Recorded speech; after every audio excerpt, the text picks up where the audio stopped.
Hey, what is going on YouTube? This is Broke Watch Fanatic with another video review and a comparison on Grand Seiko's flagship watch, the Snowflake.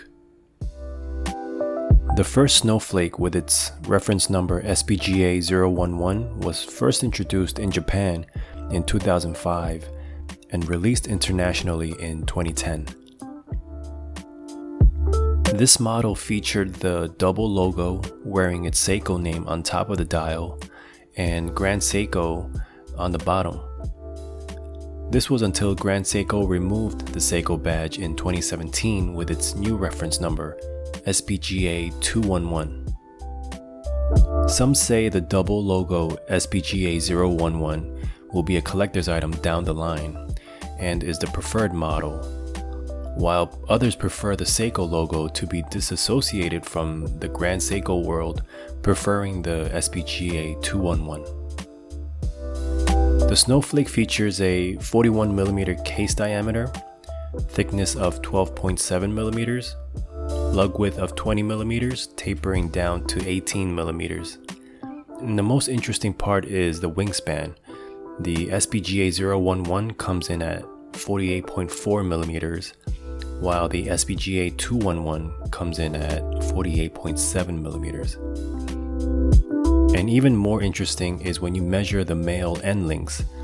The shorter wingspan of the SBGA011 measures longer at 51.8mm, while the SBGA211 is shorter at 51.6mm. Does 0.2mm make a difference on how the watch wears? I'm gonna say no, but I wanted to point it out for those who are obsessed with specs. Inside the case features the 9R65 spring drive movement, which is essentially a mechanical movement that releases energy using an electromagnetic braking system using a quartz crystal. Instead of a traditional escapement system where it takes away one beat at a time, the spring drive releases energy in a continual flow.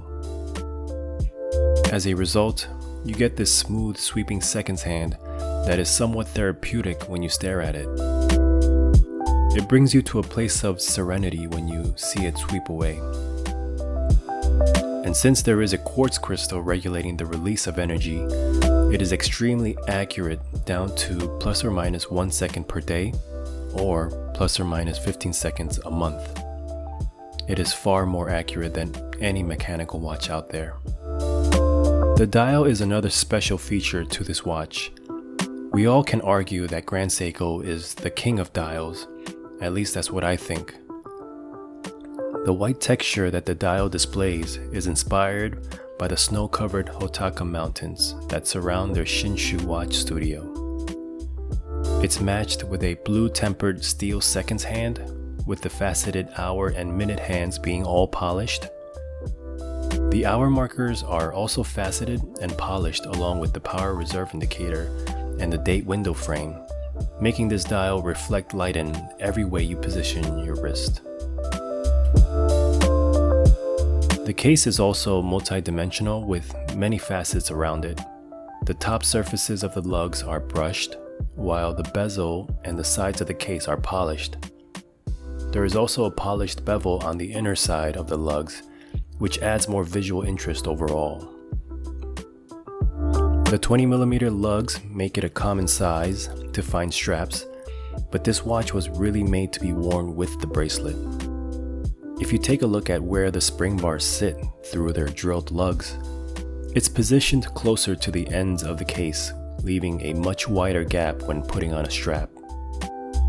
The watch is entirely made of high-intensity titanium, which is 30% lighter than stainless steel, and meant to be more resistant to scratches and corrosion. However, as you can see from the SBGA011, it is not scratch-proof. So if you've been following my channel, I used to own the SBGA413, the Spring Shunbun 62GS case, but I later traded it for this Snowflake. I wasn't a big fan of the 62GS design language. I think it had something to do with the lack of bezel on that one, It just feels empty and unfinished without any kind of bezel attached to it. That's why I decided to go with the Snowflake.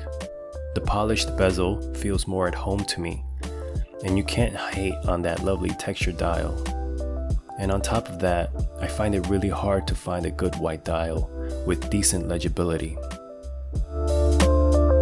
I've been enjoying the Snowflake ever since, but after seeing my brother-in-law's SBGA011, it begs the question of which dial is better. As a Seiko fanboy, I really don't mind that the word Seiko is on the dial. In fact, it might even attract only watch enthusiasts who know what you're actually wearing, and in turn might dismiss others who think, oh, it's just a Seiko, which puts you in that crowd of, if you know, you know. I also do like the extra lines of text on the bottom that you get with the 011. I think it just balances the dial more so than the 211 where it just says Spring Drive. There's also another difference, and that's within the textured dial. I notice more striations closer together with the 011, whereas with the 211, there are more ridges spaced apart. Both dials are exquisite, and I'd be happy with either. But if I had to pick, I'd choose the double logo in the 011. I just think the extra lines of the text at the bottom fills in some of that empty space. Let me know in the comments which model you would choose, and please consider liking and subscribing to my channel if you enjoy the content. Until next time, take care everyone.